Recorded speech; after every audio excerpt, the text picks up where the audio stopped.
ত্রিপুরা সরকারের কৃষি বিভাগ ও কৃষক কল্যাণ দপ্তরের উদ্যোগে উপ অধিকর্তা ঊনকোটি জেলার উদ্যোগে কুমারঘাট গীতাঞ্জলি অডিটোরিয়ামের ওয়েল পাম্প চাষের উপর একদিবসীয় কর্মশালা ও সচেতনতামূলক শিবির অনুষ্ঠিত হয়।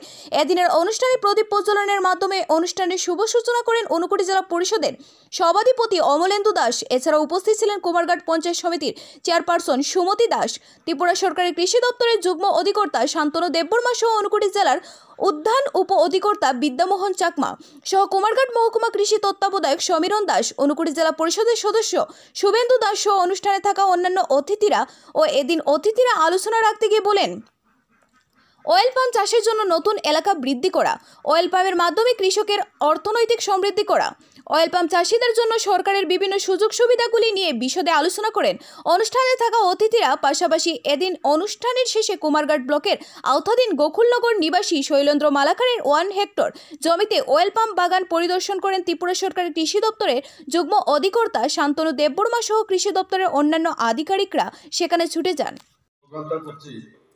অয়েল পাম কাল্টিভেশনের ব্যাপারে ঊনকোটি জেলার বিভিন্ন প্রান্তিক প্রচার করে কৃষক ভাইদের অয়েল পাম চাষ করার ব্যাপারে উৎসাহিত করবেন।